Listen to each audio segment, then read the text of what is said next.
El libro del Apocalipsis, capítulo 1 y capítulo 2. Vamos a comenzar hoy con la iglesia de Éfeso, que desde luego se encuentra en el capítulo 2. El libro del Apocalipsis es un libro que cierra la profecía del Espíritu Santo en la Biblia. Es uno de los libros que contienen mucha más información acerca de cómo va a terminar la humanidad. Y cuando nosotros, aunque ya lo hemos estudiado versículo por versículo porque lo tenemos ya grabado, los que les interese, son 100 conferencias. Así que si a alguien le interesa estudiar todo el libro del Apocalipsis de versículo por versículo, tenemos ya las 100 conferencias a su disposición. Pero quiero enfocarme desde otra perspectiva ahora, porque conforme nos vamos acercando al final de los tiempos, mientras más cerca estamos de la venida de Jesucristo, vamos a tener más luz. Dice la Biblia, el camino del justo es como la aurora, que va en aumento hasta que el día es perfecto. Tú te levantas en la mañana y ves cómo comienza a amanecer, hasta que resplandecientemente el sol ocupa casi todo el cielo. Y la Biblia compara las cosas naturales del mundo con las cosas espirituales. Y así debe ser tu vida y así debe ser mi vida también. Cada día debemos de tener más luz y más luz y más luz y más luz.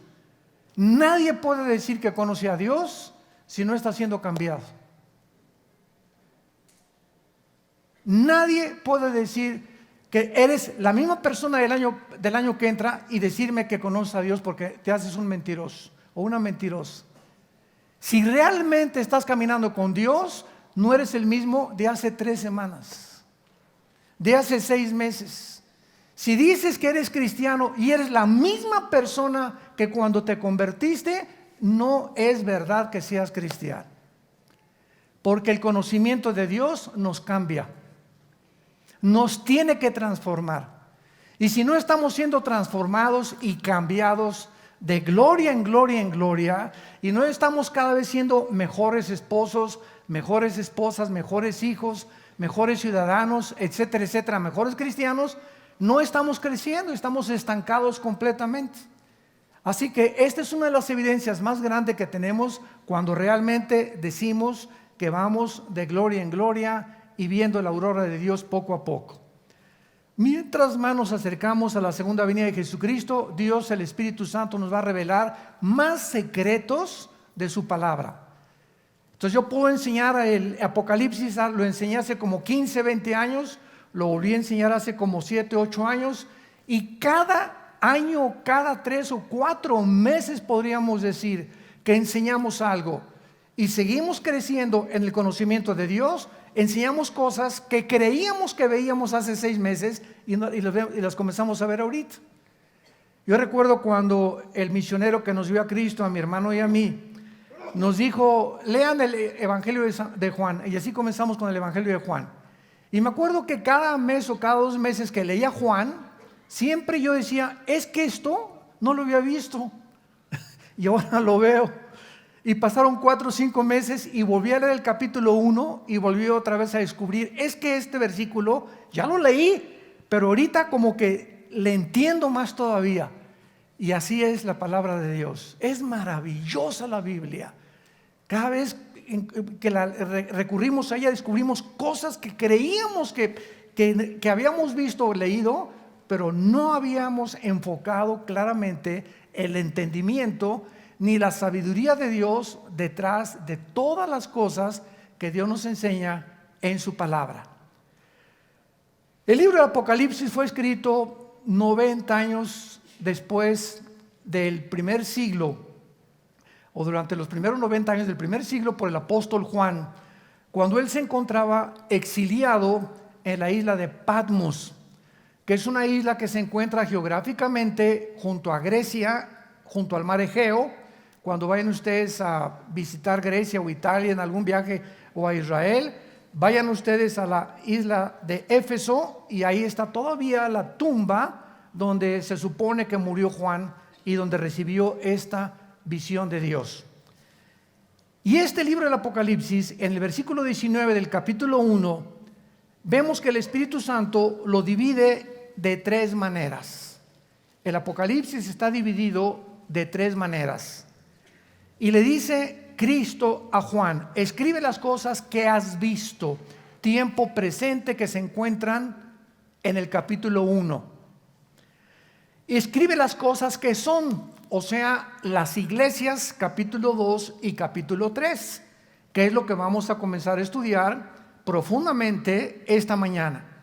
Y en tercer lugar, y las que han de ser después de ¿qué cosa? De estas, o sea, después de las iglesias, que comienza el capítulo 4 hasta el capítulo 19. Entonces el capítulo 1 es lo que es, el capítulo 2 y 3 las cosas o el tiempo de la iglesia, y el capítulo 4 en adelante la iglesia ya no se encuentra. Y así comienza el capítulo 4, versículo 1. Oí una voz que me dijo: sube acá. Y vemos que es un tipo del arrebatamiento de la iglesia. Así que del capítulo 4 al capítulo 19 la iglesia ya no vuelve a aparecer en el libro del Apocalipsis, porque la iglesia no va a estar aquí en el tiempo de la gran tribulación. Gracias a Dios. Y cuando nosotros comenzamos a descubrir, como lo vamos a compartir en el desayuno, de que somos realmente la última generación, yo puedo estar seguro que tu vida no va a ser la misma. Cuando cobres conciencia que nos encontramos en la orillita de en cualquier momento el Señor viene por nosotros, tú vas a comenzar a cambiar tu manera de vivir, de pensar. Vas a tener que arreglar las cosas que tienes que arreglar lo más rápido posible para que seas digno de ser arrebatado. Y no creas que cuando oigas que millones de personas desaparecieron en el mundo, te quedes aquí y tu esposa ya no está aquí, o tu esposo, o tus papás, o tus hijos. Llegas a la iglesia y aquí ni pastores, ni casi no hay nadie de gente, y digas: fue verdad, fue verdad. ¿Qué harías? ¿Qué harías? ¿Caerías llorando en el suelo aquí en medio de un pasillo en la iglesia a la que tú pertenezcas, jalándote los pelos y diciendo: Dios mío, pero ¿por qué no tomé en serio a Dios? ¿Por qué no realmente hice caso de las cosas que oí cada domingo o entre semana en los estudios bíblicos? ¿Por qué yo no pude realmente entender que con Dios no se juega? Y que estamos en tiempos en que Dios nos está con este libro anunciando: vengo pronto por ustedes. En el capítulo 2 ya se describen 7 iglesias. El número 7 en la Biblia es un número que se usa para la perfección, para lo que está completo. Porque en la Biblia hay lo que se llama la gematría. La numerología se puede confundir con la famosa cábala, porque hay, ¿verdad? Como dicen, el número 13 es un número de mala suerte, y en hoteles no hay el número 13, o pasar debajo de una escalera es mala suerte, o encontrarte un gato negro es mala suerte, que son supersticiones y que son cosas que no tienen nada que ver con el cristianismo y que tenemos que desechar de nuestra vida. Yo en una escalera paso por debajo, ¿y qué le digo a la escalera? ¿Y qué pasé debajo de ti? ¿Y qué? Por el amor de Dios, un gato negro, lo asusto yo al gato negro. Entonces, pero en la Biblia hay lo que se llama la gematría, porque el idioma hebreo y el lenguaje griego, que fueron los dos lenguajes, con la excepción del libro de Daniel, del capítulo 2 al capítulo 7 de Daniel, fue escrito en arameo. Es la única excepción en toda la Biblia. Pero todo el Antiguo Testamento fue escrito en hebreo y en griego el Nuevo Testamento. Entonces, el lenguaje hebreo tiene en cada letra un símbolo numérico. Por ejemplo, cuando venimos al lenguaje de griego, sabemos que la B es el 5, la X el 10, 2X 20, una X un palito y una X 19. ¿De dónde salían esos símbolos que le llamamos romanos? Precisamente del griego koiné, que fue la cultura helénica que absorbió completamente toda la cultura que había en el Medio Oriente. Los romanos la absorbieron también y comenzaron a desarrollar el griego como uno de los lenguajes que establecieron el mundo romano hace aproximadamente 20 siglos. Entonces, cuando venimos a la Biblia, el número 1 representa la unidad. Dice la Biblia, en un matrimonio, tú y tu esposa no son dos. Son dos físicamente, pero espiritualmente son uno delante de mí. Dice Cristo en Juan 17, para que todos seamos uno. ¿Pero cómo? Hoy somos miles o millones de cristianos. A los ojos de Dios, la iglesia es una.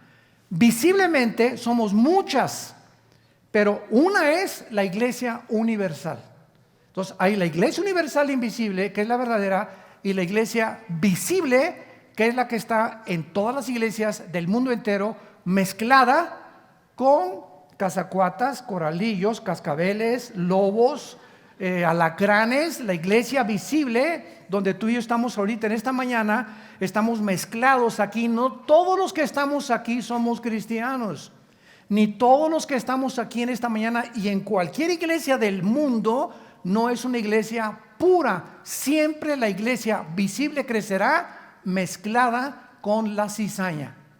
Siempre habrá cizaña en medio de nosotros.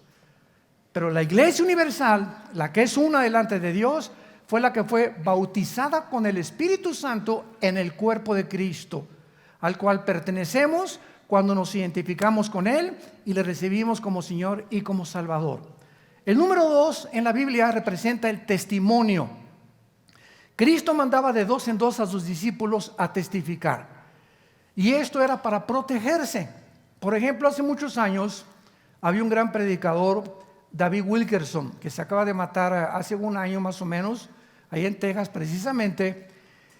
Y yo recuerdo que él dejó todo lo que era la atención, la televisión, etcétera, etcétera, y se fue a fundar en Nueva York una organización llamada en inglés Teen Challenge, desafío a la juventud o reto a la juventud.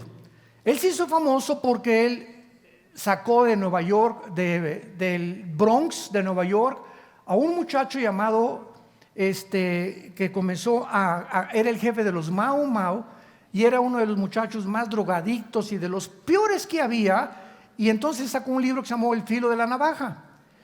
Pero cuando comenzaron a ganar los drogadictos, comenzaron también a ganar a las prostitutas. Y entonces David Wilkerson rentó una camioneta y les prohibió a todos los cristianos que iban a testificar a las prostitutas de Nueva York que fueran solos. Entonces, ¿por qué? Porque si iba un cristiano solo a hablar con una prostituta, la carne, aguas, cuidado, no te confíes. Tú tratas de testificar. Por eso a los pastores yo les aconsejo, nunca un pastor le dé un testimonio o un consejo a una mujer joven. A las viejitas está bien. ¿Por qué? Porque estamos arriesgando una relación sentimental que nos gana la carne y el diablo. Entonces Dios dijo, vayan de 2 en 2. Entonces David Wilkerson comenzó a hacer esto, a obedecer a Dios y ver la sabiduría de Dios. Entonces bajaban a testificar de parejas, vendían 2 o 4 o 2, 3 parejas, y es mucho más difícil. Las subieron a una camioneta a las prostitutas que aceptaban ser rehabilitadas, pero ya iban con 2 o 3 matrimonios. ¿Ven? Porque fue la técnica en la que Él les dijo, nunca se bajen a testificarle a nadie ni a ninguna persona solos. ¿Qué dice Judas? Antes del Apocalipsis está el libro de Judas. Y dice la Biblia en el versículo 23, a otros salven arrebatándolos del fuego, de otros tengan misericordia con amor, aborreciendo aún la ropa contaminada por su carne. O sea, dice la Biblia, no te acerques a cualquier persona a hablarle de Cristo si tú no estás bien fuerte en el Señor. Principalmente a los que son drogadictos o homosexuales o lesbianas o prostitutas, ¿verdad? ¿Por qué? Porque necesitas mucha fuerza interior, y si lo haces, trae un compañero o a tu esposa o alguien contigo. No confiemos en nuestra carne, como dice Filipenses capítulo 3.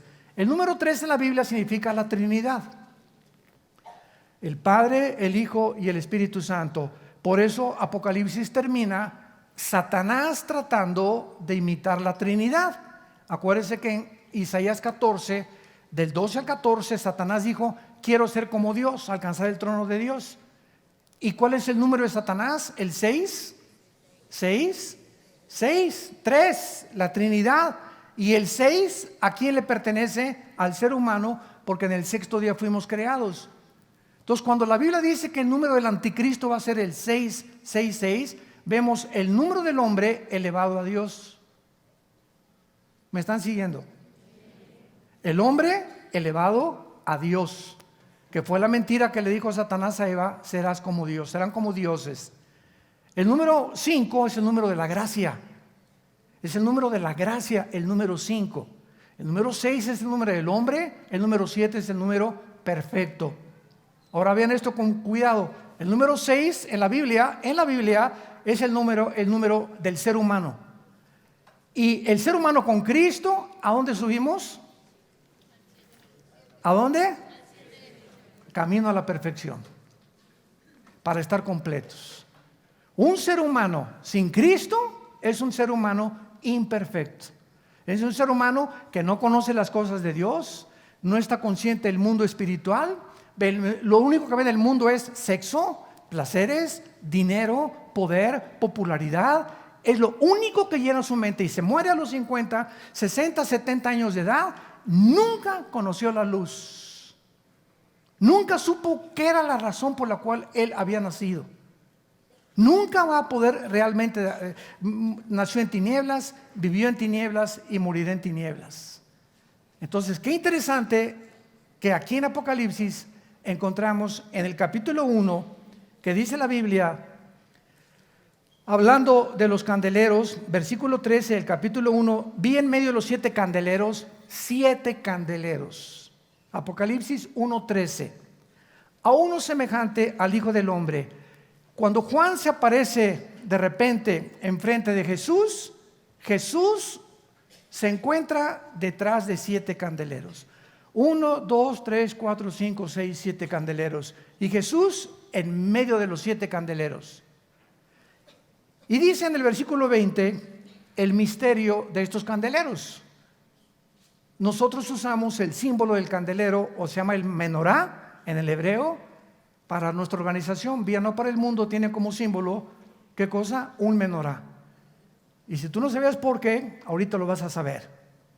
Dice el versículo 20: el misterio de las 7 estrellas que tenía en la mano derecha Cristo, y de los 7 candeleros de oro.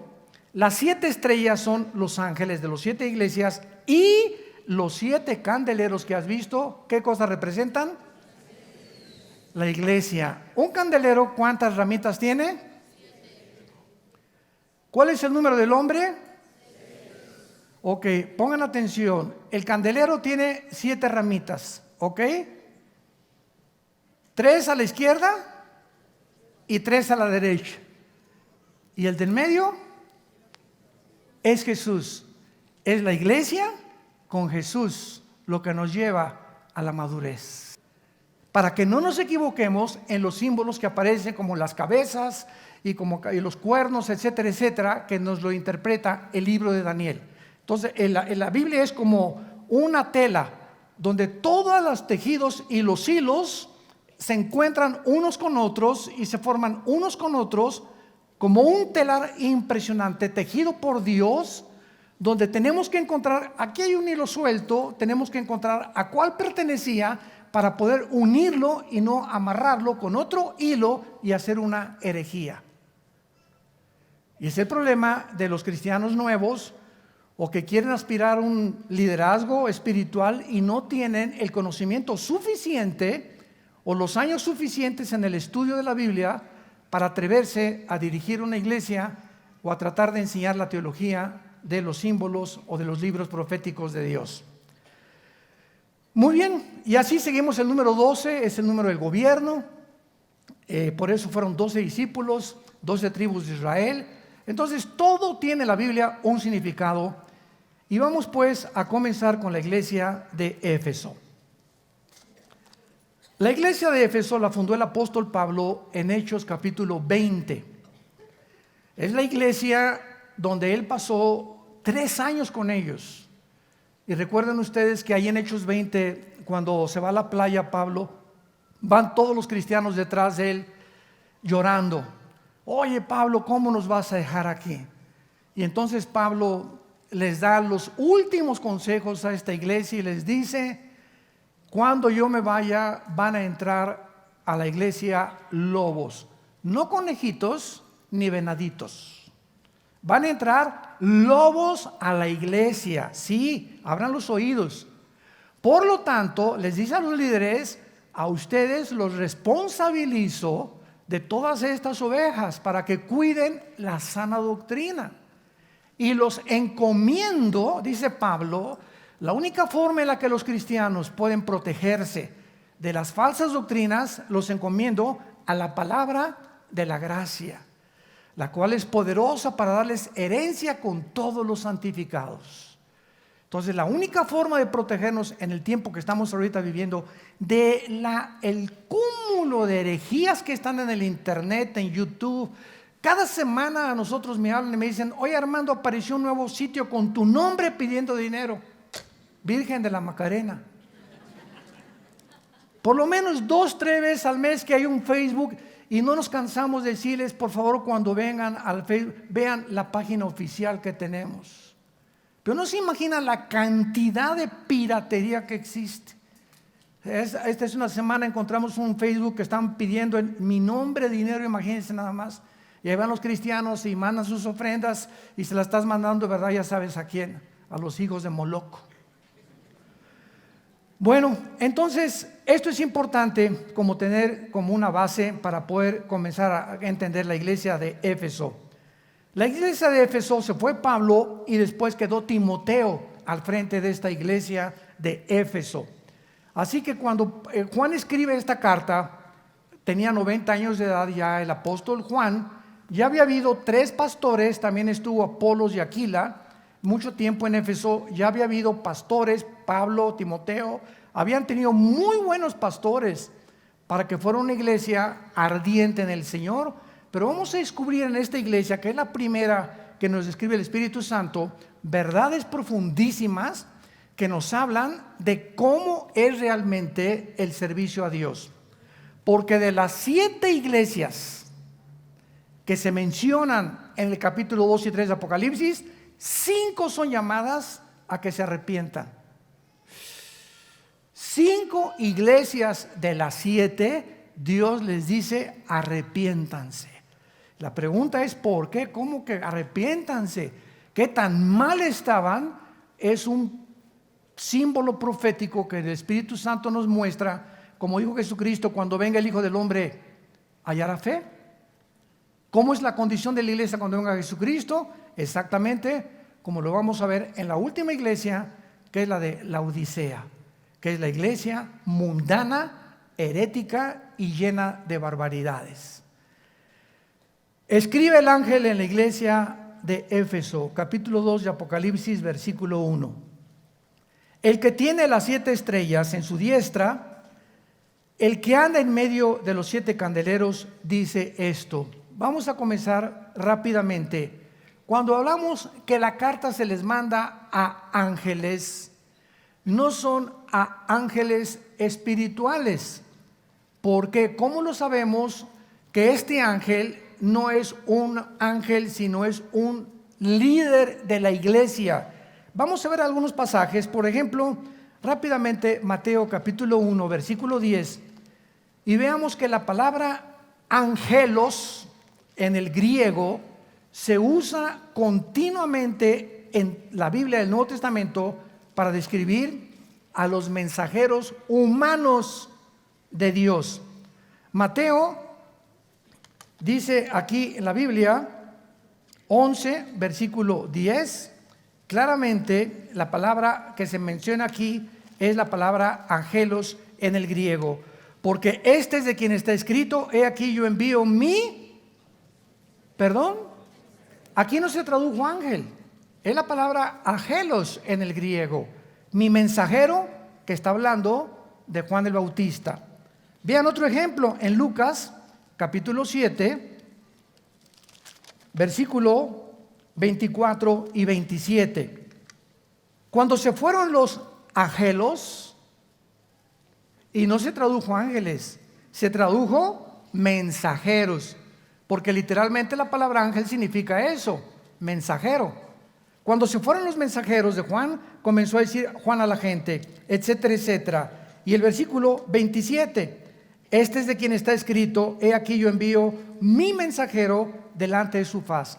Entonces vemos que en el Nuevo Testamento la palabra angelos se traduce muchas veces mensajero humano, y aquí en el Apocalipsis no puede ser mensajero celestial, porque Dios en Primera de Pedro capítulo 5, Dios le dice a Pedro que los líderes de la iglesia son los mensajeros, los pastores responsables que deben alimentar al rebaño de Dios, no por ganancia deshonesta, no de una forma forzada, sino voluntariamente. Y el príncipe de los pastores algún día le dará a los líderes de las iglesias y a los pastores que fueron fieles hasta la muerte la recompensa de la vida eterna. Y no solamente eso, sino que también las coronas que pueden pertenecerles a este tipo de personas. Muy bien, entonces este mensaje es enviado a los líderes de las iglesias, pero también a los individuos de las iglesias, porque la aplicación tiene 2 o 3 formas de principio espiritual. Número 2, Éfeso era una iglesia que era en un puerto llena de maldad, de paganismo, porque tenían a la diosa Artemisa, diosa de los efesios o Diana de los efesios. Era el templo dedicado a esta diosa y se consideró una de las maravillas del mundo. También tenían templos en Roma a los emperadores Adriano y Severo. Abundaba Éfeso, este puerto, en las supersticiones, brujerías, astrología, hechicería. Por todos lados vendían amuletos, como los que se están vendiendo ahora a las cristianas. Te vendo este pañuelito ungido para que lo pongas en tu cojín y te acuestes y se te vaya tu dolor de cabeza. Y te vendo este aceitito de Jerusalén para que te lo untes y lo untes en tu casa. El aceite con el que cocina mi esposa está igual de ungido que ese que me están vendiendo. Por el amor de Dios, son amuletos. El momento en que nosotros quitamos nuestros ojos en Jesús y nuestra fe, que Él es el autor y consumador de la fe, y lo ponemos en un objeto, en una persona, en una organización, en un amuleto, en ese momento estamos alejándonos de Dios. Estamos apostatando. Porque nuestra fe no está en un amuleto. Si yo tengo un amuleto, si tengo ese aceite, mi fe, mi confianza está en el Dios todopoderoso que habita dentro de mí y con el cual tengo comunión todos los días. De otra forma, nos comenzamos a alejar completamente del Señor. Y vengan a esta iglesia que está cayendo polvito de oro del techo.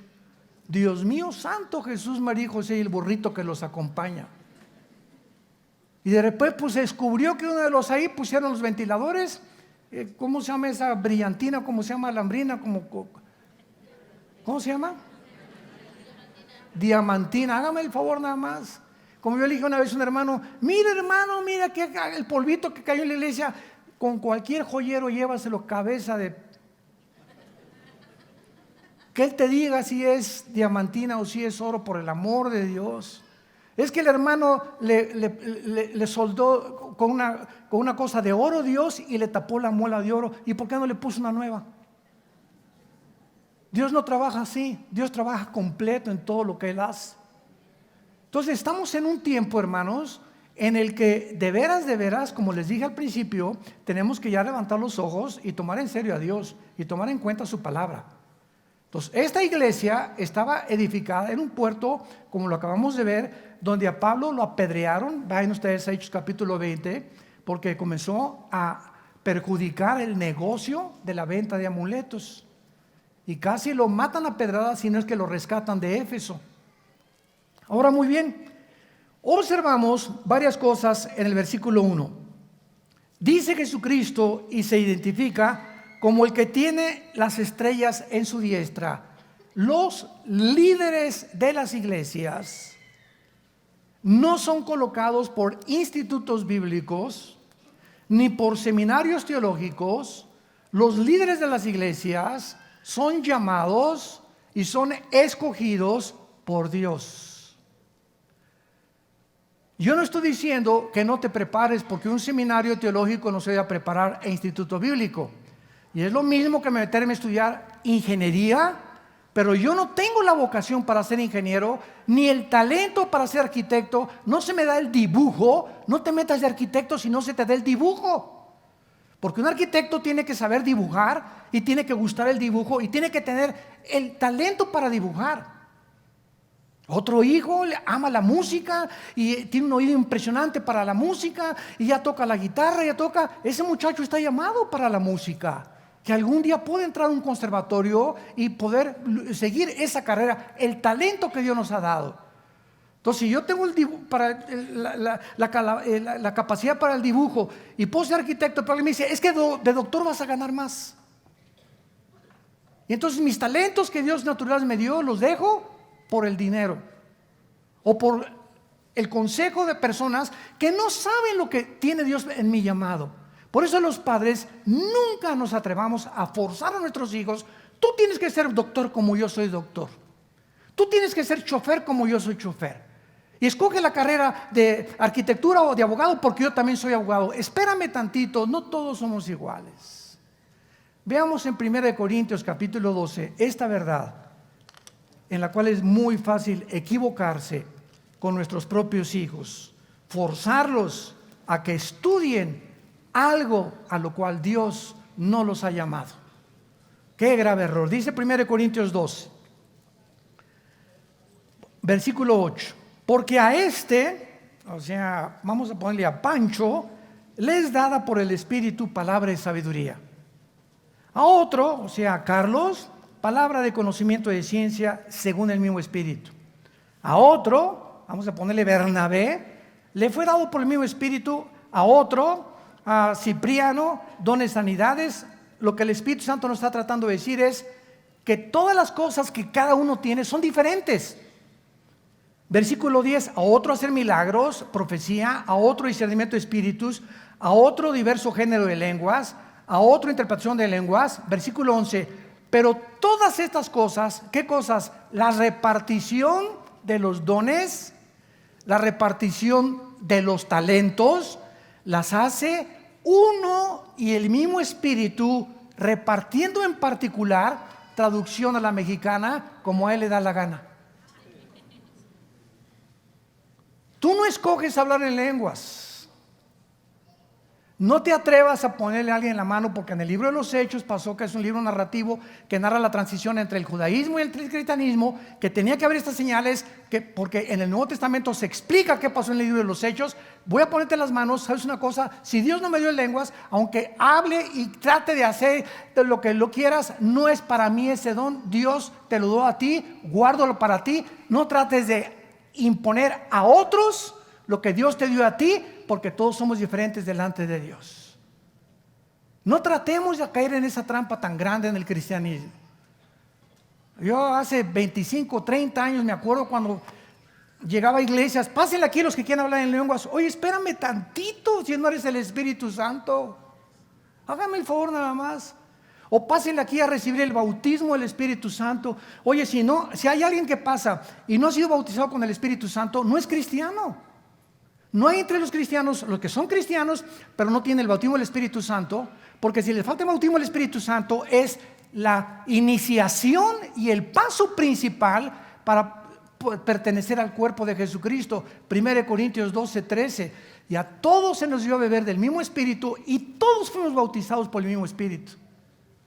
Pero hemos llegado a hacer tantas barbaridades en las iglesias y se han aceptado como si fueran verdad, porque no se ha checado y rechecado en la Biblia que lo que estamos enseñando es tradiciones que entraron hace 40 años, los 70s y los 80s, y no hemos corroborado que la Biblia enseñe eso. Entonces, así pasa con todas las cosas.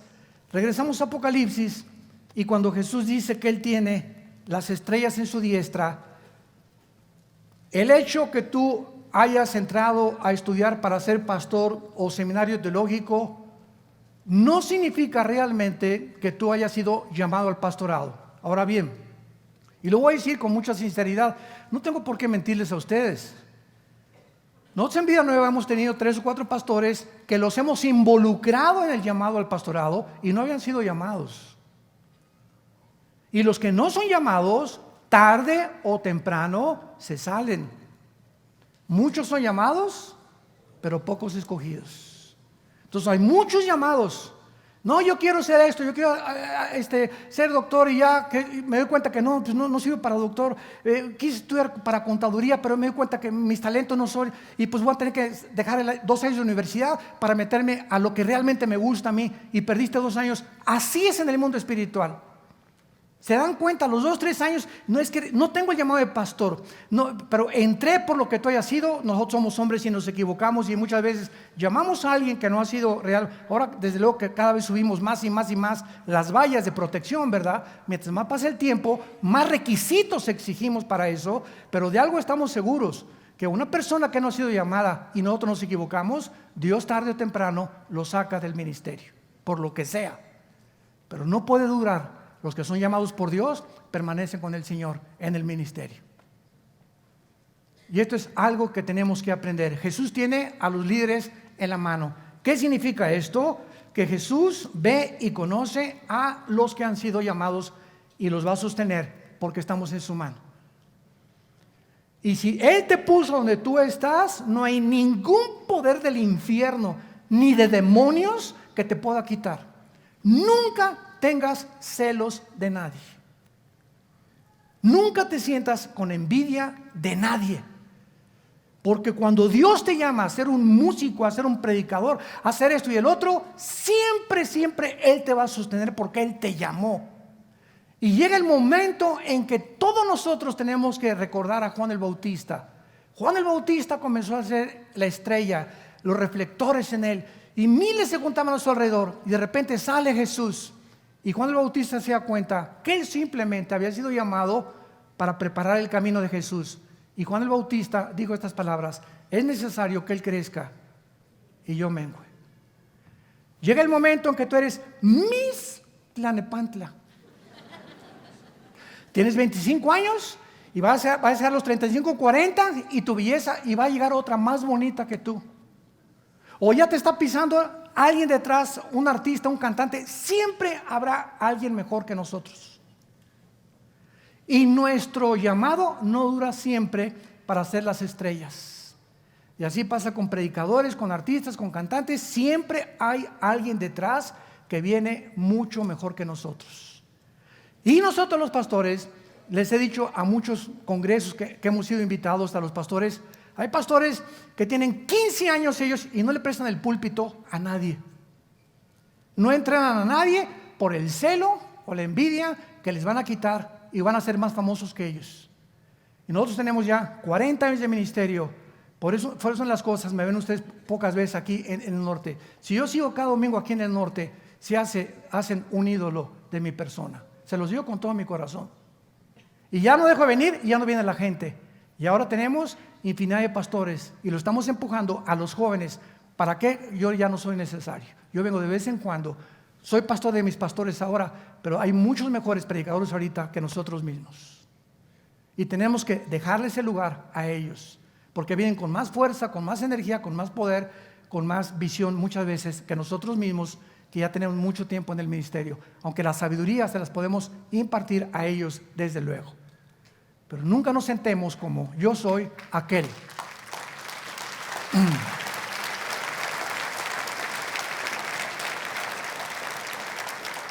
Estamos para empujar a los jóvenes, para promover a los jóvenes, para empujarlos. Súbete, tú puedes. Y cada vez nosotros irnos menos y menos y menos y menos, si queremos seguir a Jesús. Y en segundo lugar, ¿verdad? Esto que hablamos, Jesús, cuando dice yo tengo las 7 estrellas, Él nos está diciendo que Él no tiene preferencia por ninguna denominación, porque no hay barreras en el cuerpo de Cristo.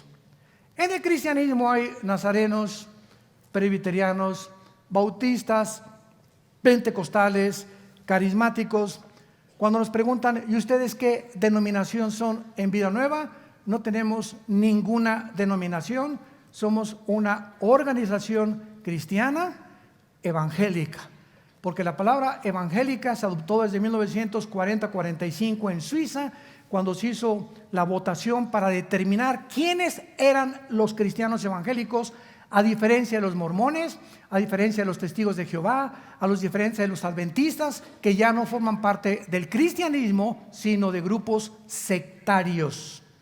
¿Por qué se llaman sectarios? Porque estos grupos que acabo de mencionar no creen que Jesús es Dios, creen que la salvación es por las obras, los cuales los hace inmediatamente apartados del evangelio puro de la gracia de Jesucristo. En el libro de Gálatas 1, capítulo 1, versículos 6 al 8, cualquiera que predique otro evangelio que no sea este, no es el evangelio que Cristo nos enseñó. Entonces no importa si es presbiteriano, es mi hermano, nazareno es mi hermano, amistad cristiana eres mi hermano, bautista eres mi hermano. Pues los bautistas le ponen más énfasis a alguna cosa, al evangelismo. Los presbiterianos tienen la iglesia, la teología de la reforma. ¿Qué significa esto? Que ellos creen que Israel ya no forma parte del plan de Dios.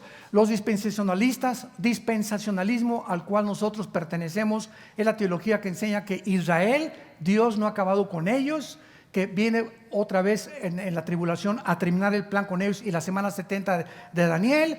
Los pentecostales le ponen énfasis increíble a las lenguas, ¿verdad? Y se tiran al suelo y lloran, etcétera, etcétera.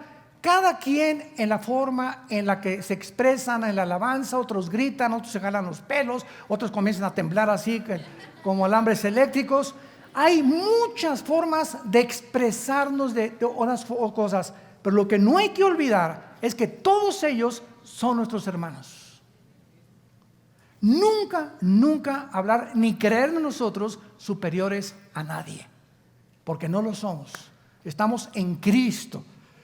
Entonces, mi hermano pentecostal los amo y me invitan a predicar y no me meto mucho en lo que ellos no quieren que yo predique. Voy con el bautista, ¿verdad? Con el presbiteriano, y somos hermanos. Ante todo, el amor. Tú puedes ser un gran teólogo y ser un fariseo, porque cuando hay un conocimiento sin amor, envanece. El amor edifica. Y Dios anhela que seamos uno. No importa el nombre que tengamos, mientras creamos que la salvación es por la gracia y no por las obras, por la sangre de Cristo que Él resucitó, que viene pronto, eres mi hermano. El título que tú te pongas en la botella no me importa. Dios ve el contenido de la botella, no la etiqueta. Así que cuando venga Cristo no va a decir: los tatuados a un lado, los que no se tatuaron, vénganse conmigo. Si dice bautista, no te los vais a llevar, ¿eh? Presbiteriano no, eso es peor. No, cuando venga Cristo no va a haber ningún título, va a venir por lo que tenemos dentro, el Espíritu Santo. Y si tienes al Espíritu Santo, llámate como te llames, eres mi hermano en Cristo, te necesito, tú me necesitas a mí, y necesitamos caminar juntos de la mano, siempre prevaleciendo el amor, el compañerismo y la fidelidad de unos con otros, para que seamos llamados hijos e hijas del Dios Altísimo. Amén. A continuación vemos también lo más importante de este mensaje. Versículo 2: yo conozco tus obras. O sea, Jesús conoce desde hoy en la mañana cuántos cafés te tomaste, qué música escuchaste, qué hiciste después de lavarte los dientes. Nos conoce, lee el Salmo 139, pero como haz de cuenta que estamos monitoreados las 24 horas, Dios sabe todo lo que pensamos, dijimos e hacemos todos los días de nuestra vida.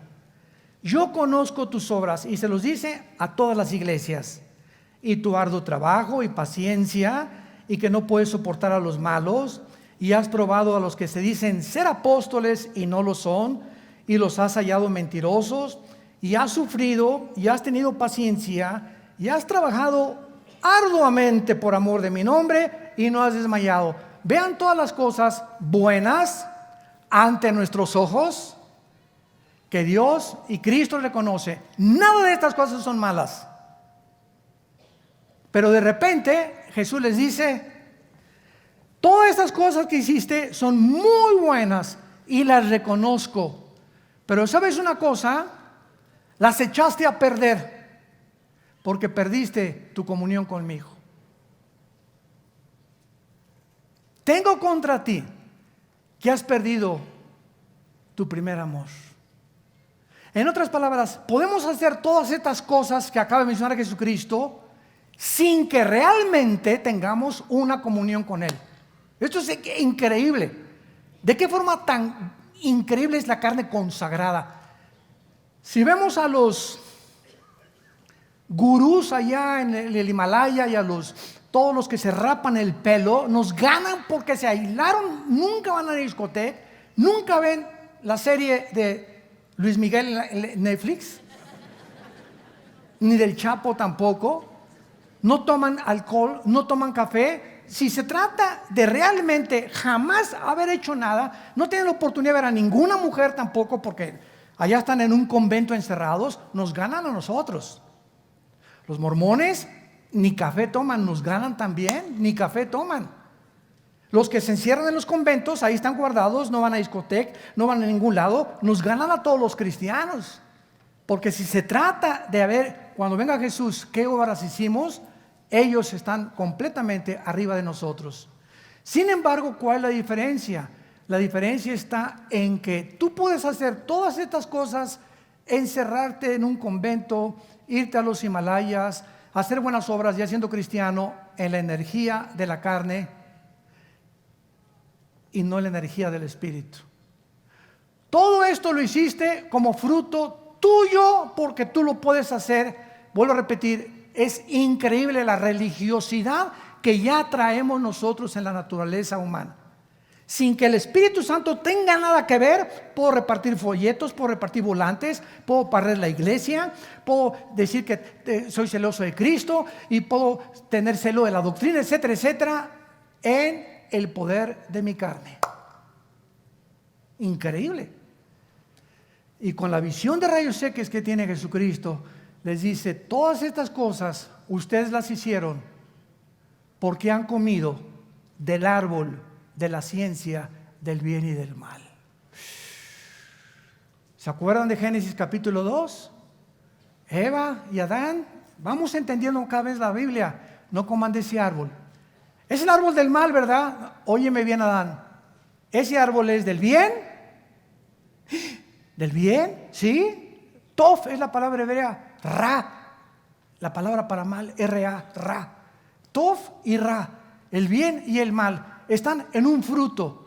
Y si tú comes de ese fruto, tú vas a comenzar a decidir por ti mismo, Adán y Eva, qué es bueno y qué es malo. Y yo no quiero que ustedes decidan lo que es bueno y qué es malo, porque yo soy el legislador de la moral. Yo soy el que doy los mandamientos, yo soy el que decido lo que es bueno y lo que es malo.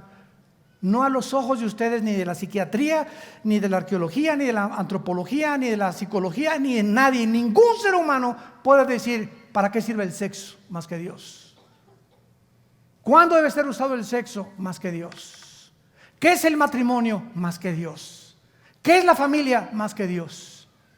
Todos los demás son charlatanes, porque Él es la autoridad y Él lo estableció en su palabra. Entonces, cuando tú haces muchas cosas buenas o son buenas, se echan a perder porque el fruto dentro de ti no era tu amor con Cristo todos los días. Y dice Gálatas capítulo 5, el fruto,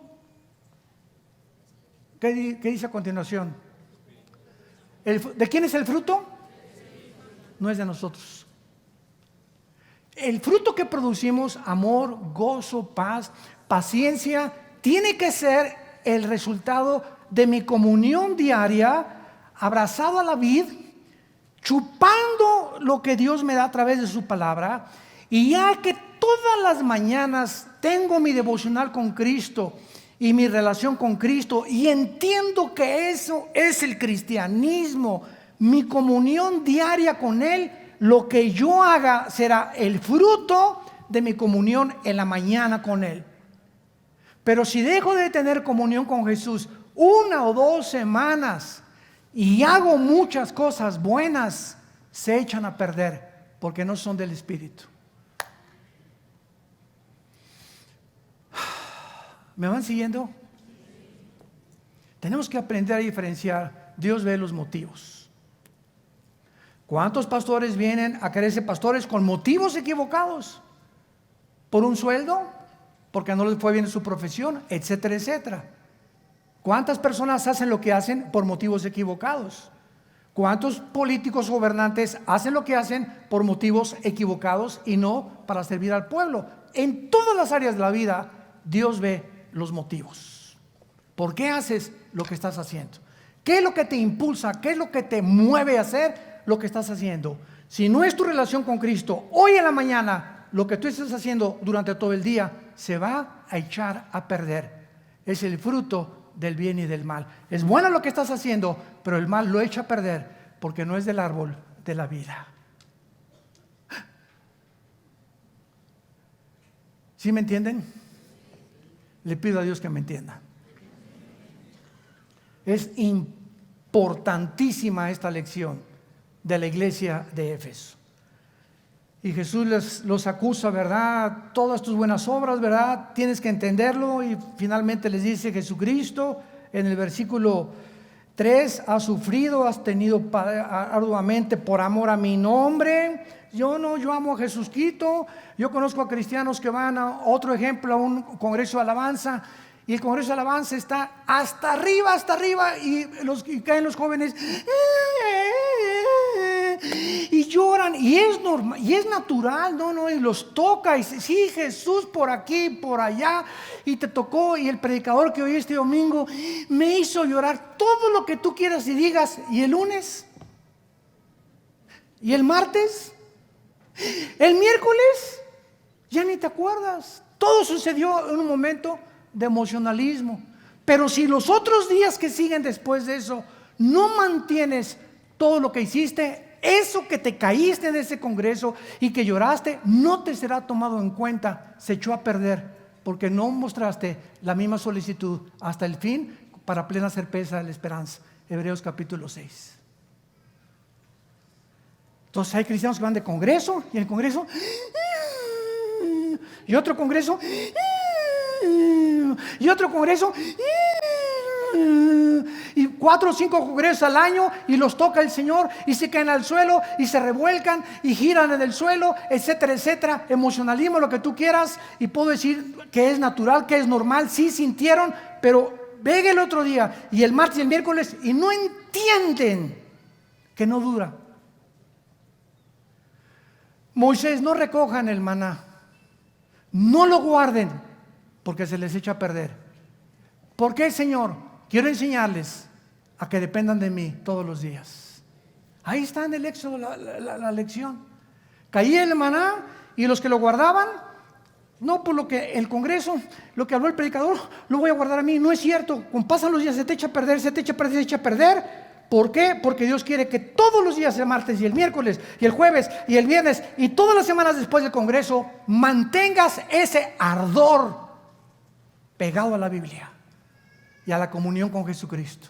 Si no, eso que te dio Dios, ese maná que te dio Dios, se te echa a perder a los 3 o 4 días. Y tú no puedes llegar el día de Cristo: Señor, ¿te acuerdas en el congreso? ¿Viste cómo me caí, Señor? Y te grité, ¿verdad, Señor? Sí, claro, y lo reconozco. Y en ese momento sentí a Jesús. Sí, pero yo no te voy a juzgar por lo que hiciste hace 4 o 6 meses, Pancho, sino por lo que hoy en el presente eres. Desde ese tiempo, ¿qué has hecho con tu vida? Con la vida de Jesucristo y con mi palabra en tu corazón. Padre, te damos gracias en esta mañana por tu palabra.